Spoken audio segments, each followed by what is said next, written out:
Welcome back to Houston Life. On Monday, the world remembered Dr. Martin Luther King Jr. and his honored and incredible legacy. Right here in Houston, a decades-long tradition continues to honor him. Yeah, it's the annual Foley MLK Jr. Oratory Competition. This year marks the competition's 29th year, but it also bids farewell to a longtime event chair and MC who we have gotten to know and love, Claude Treece. We caught up with Claude last week ahead of the competition.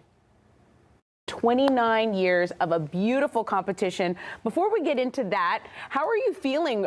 Any reflection on those 29 years? You know, people have talked to me about, you're going to retire and, what are some highlights of your career? And, I think about that and think about being a lawyer.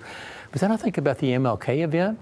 I guess I would say that's the highlight of my career, Wow. Doing it 29 times and being down there and seeing how fantastic the kids are and what a great day it is, and then all the excitement that flows out of it. So, yeah, I'll miss it. Claude, we've loved having you on Houston Life over the years. For viewers who are maybe unfamiliar, how did the MLK Oratory Competition begin 29 years ago? It began with 8 schools, and we just had this idea that we wanted to have an event that commemorated Dr. King. There seemed to be some space for something like that. And we decided we wanted to involve kids. And so we did an outreach to the school district, and they said, okay, we'll go along with that. And we had 8 schools, and it was 4th and 5th graders, and they did amazingly well. And they got some recognition, got a little bit of publicity like this, which is great for them, great for their self-esteem. And then, the schools, they saw that, and the other teachers and the other parents and, kids coming along behind them. And it just sort of fed on itself and has grown and grown to more and more schools. And people look forward to it every year, I think. Absolutely. And I think 29 years, you say you're going to miss the competition. The competition is really going to miss you. You've seen so many kids probably grow up and have their own kids be in the competition. What are some of the things you think kids learn from reciting the words of Martin Luther King Jr.? Yeah, I think really 2 basic things. First of all, they have to go read and learn about him some. I think about it, I grew up then. I watched Dr. King's speech live. In 1963, I watched the I Have a Dream speech. So, I grew up and that was just sort of part of me. Whereas, this is 56 years now since he's been gone, coming up on 57. And so it's not the same for them. So it's important for them to go back and read about him and learn and understand better why we do have a national holiday that's named after him. But then secondly, they get this place where they can showcase their talents, get some self-esteem, learn about maybe a direction that they can go in their education or their interests and so forth, and develop that some. So I think it does both of those things. We have been so impressed, Claude, by the young people who participate in this competition year after year. They are poised, they are eloquent, you can tell they've done their homework. And when I see these young people competing, I truly see the future leaders in America.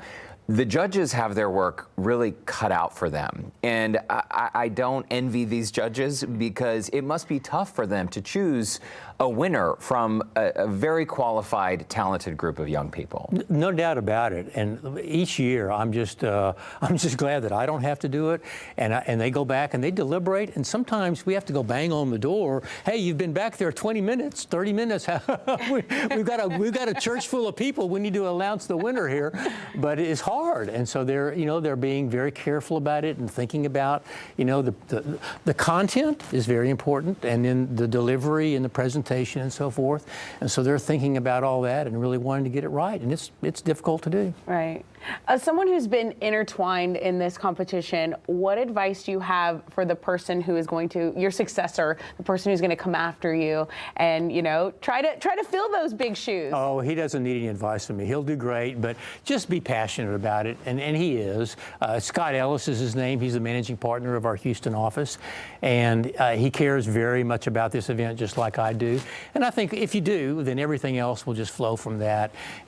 Being passionate about the holiday itself, passionate about the kids, caring about the event coming off as well as it possibly can, and that'll happen. It'll continue for years to come because it's just sort of part of our fabric and culture in Houston now. And Claude, as you step away and you are reflecting on the last nearly three decades, obviously the competition has probably evolved over time. You mentioned that more and more young people are participating every single year. What do you hope for the next 30 years of this competition? Well, we have merged. Our firm has merged into a national firm, and so we do this. We had been doing this in Houston and Dallas for many years, and we started doing it in Chicago, and we've got many other offices. And so a hope would be to do it in more and more cities, and have it be, achieve greater and greater recognition out there in the public of kids who are involved in this and who are passionate about this and showcasing their talent. So I see that, and then I also see just the kids, sort of what you said. I'd like to get more and more of the alumni, the past winners, coming back each year and being involved in the event and having it be something that just sort of really grows organically itself. And no doubt you will continue being involved. We are out of time, but in addition to stepping away from the MLK Oratory Competition, you're retiring. What are you going to spend your time doing? I'm going to spend my time being a retired guy. There you go. Congratulations. Which means all my grandkids are ready. You'll be busier than ever, I'm sure. Claude Treece, congratulations on your retirement. Thank you very much. Thanks again for all your work with this MLK Oratory Competition. It truly is incredible.